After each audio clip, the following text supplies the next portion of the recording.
Good evening, welcome to Interesting Talks. I hope that you're well. Today's talk is a follow-up on last week's talk on expressing your feelings. So how do we behave when somebody in our lives is criticizing us or giving us feedback on how they see us? This is a skill well worth learning. It helps us to grow, and when used in the right way, accelerates our growth in a tremendous way. So determine if the criticism is constructive or destructive. The difference between constructive and destructive criticism is the way in which the comments are being delivered. Constructive criticism points out our thoughts, includes advice or suggestions on how we can be corrected. Always check out your blind spot before changing lines. Destructive criticism seeks to tear down or directly attack the person and does not include practical advice or improvement. You're just doing it all wrong. Don't respond immediately. This is a key thing. Do not respond immediately. Our first instinct when we're faced with criticism is to get defensive.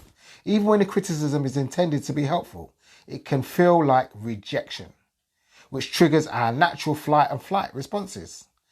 But when we fire back immediately from a place of intense emotion, we often say things we will regret later. As best you can, resist the urge to respond right away. Take a deep breath, take a step back from the situation and think about how you're going to process it. Wait until you're calmer, in a clear space before saying anything. That's my advice. Avoid black and white thinking. I've done a talk about grey areas the other day. Many people struggle with the black and white thinking, meaning that they see themselves as a huge success one moment and a complete failure the next, based on their most recent accomplishment or failure. This type of thinking prevents people from seeing themselves as a cohesive, realistic, whole accomplished, or both positive or negative traits which exist in all of us. Stay present and give your thoughts a reality check. Once you've identified an extreme thought, ask yourself, where is the evidence I'm the worst employee in the entire planet? Not likely to be the case, is it? So, ask questions. It can be easy to misinterpret even the slightest amount of negative criticism. Ask follow-up questions to make sure you fully understand what is being said to you. This is especially important if your criticism isn't particularly clear.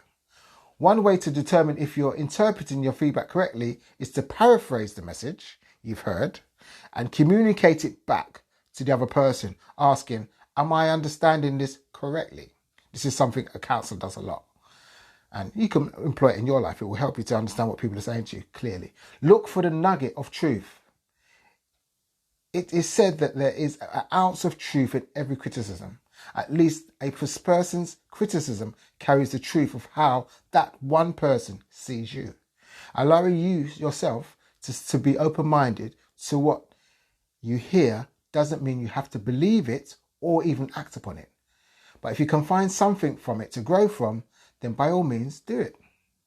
Other people in our lives often act as mirrors to reflect back to us the things we cannot see for ourselves. Find a way to use this as a learning experience to improve yourself. What have you got to lose? And look at what you've got to gain. Volumes of experience about yourself that you don't see yourself. Separate your feelings from facts. Don't believe everything you feel. Feelings are not facts, feelings are feelings. They don't always objectively represent what is taking place around you. When you hear criticism, it often triggers deep feelings of shame, embarrassment, frustration, or anger, inadequacy, hopelessness, etc., making it difficult for you to perceive the whole picture, instead of narrowing it down to those aspects of the situation that are most upsetting.